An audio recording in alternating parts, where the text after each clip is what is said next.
కర్ణాటకలో కొత్త కేబినెట్ కూర్పుపై కసరత్తు ముమ్మరమైంది. ఢిల్లీ వేదికగా హైకమాండ్ సమక్షంలో కీలక చర్చలు సాగుతున్నాయి.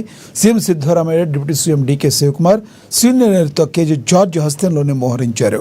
ఏఐసీసీ అధ్యక్షుడు మల్లికార్జున ఖర్గే, అగ్రనేత రాహుల్ గాంధీతో కర్ణాటక అగ్రనేతలు వరుస భేటీలు నిర్వహిస్తున్నారు. మంత్రివర్గంలో ఎవరెవరికి చోటు కల్పించే అంశంపై తీవ్ర మేధోమథనం నడుస్తుంది. సామాజిక సమీకరణలు, ప్రాంతాల వారీగా ప్రాతినిధ్యం, సీనియారిటీని పరిగణలోకి తీసుకుంటూ హైకమాండ్ తుది జాబితాను సిద్ధం చేస్తున్నట్లుగా సమాచారం. పార్టీ కోసం కష్టపడిన వారితో పాటు రాబోయే ఎన్నికలను దృష్టిలో ఉంచుకుని బ్యాలెన్స్డ్ క్యాబినెట్ను ఏర్పాటు చేయడమే లక్ష్యంగా ఈ మంతనాలు సాగుతున్నాయట.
కర్ణాటకలో కొత్త కేబినెట్ కూర్పుపై కసరత్తు ముమ్మరమైంది.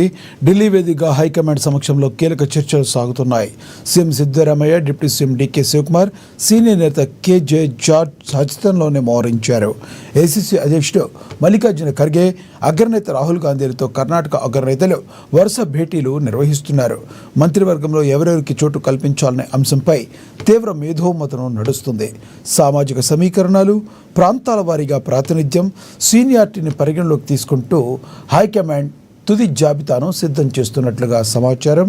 పార్టీ కోసం కష్టపడిన వారితో పాటుగా రాబోయే ఎన్నికలను దృష్టిలో ఉంచుకుని బ్యాలెన్స్డ్ క్యాబినెట్ను ఏర్పాటు చేయడమే లక్ష్యంగా ఈ మంతనాలు సాగుతున్నాయట. राज्यसभा को लेकर एक बड़ा सवाल है। अभी भी